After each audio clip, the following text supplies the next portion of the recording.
ತಾಲೂಕಲ್ಲಿ February 14ರಂದು Valentine's day ಆಚರಿಸುವ ನೆಪದಲ್ಲಿ ಯುವತಿಯರಿಗೆ ಕಿರುಕುಳವಾಗುವ ಸಾಧ್ಯತೆ ಇದ್ದು ಇದನ್ನ ಕಾನೂನಾತ್ಮಕವಾಗಿ ಕ್ರಮ ಜರುಗಿಸುವ ಕೆಲಸ ಮಾಡಬೇಕು ಎಂದು ಹಿಂದೂ ಜನಜಾಗೃತಿ ಸಮಿತಿಯ ಪದಾಧಿಕಾರಿಗಳು ಮಾನ್ವಿ ತಹಶೀಲ್ದಾರ್ ಭೀಮರಾಯ್ಗೆ ಮನವಿಯನ್ನ ಮಾಡಿದ್ದಾರೆ.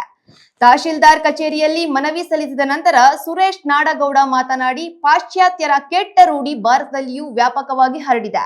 ಪಾಶ್ಚಾತ್ಯರು ತಮ್ಮ ವ್ಯವಹಾರಿಕ ಲಾಭಕ್ಕಾಗಿ ಪ್ರೇಮದ ಹೆಸರಿನಲ್ಲಿ ಈ ವಿಕೃತ ಕಲ್ಪನೆಯನ್ನ ಪ್ರಚಾರ ಮಾಡುತ್ತಿದ್ದು ಇದರ ಪರಿಣಾಮವಾಗಿ ಯುವ ಪೀಳಿಗೆ ಹಾಳಾಗುತ್ತಿದ್ದಾರೆ ಎಂದು ಕಳವಳವನ್ನ ವ್ಯಕ್ತಪಡಿಸಿದ್ದಾರೆ. 5ನೇ ಯುವಕರಿಗೆ ಭಾರತೀಯ ಸಂಸ್ಕೃತಿ, ಶಿಸ್ತು ಮತ್ತು ನೈತಿಕ ಮೌಲ್ಯಗಳ ಕುರಿತು ಜಾಗೃತಿ ಮೂಡಿಸುವ ಕಾರ್ಯಕ್ರಮಗಳನ್ನು ಆಯೋಜಿಸಲು ಶಿಕ್ಷಣ ಸಂಸ್ಥೆಗಳಿಗೆ ಸೂಚನೆ ನೀಡಬೇಕು.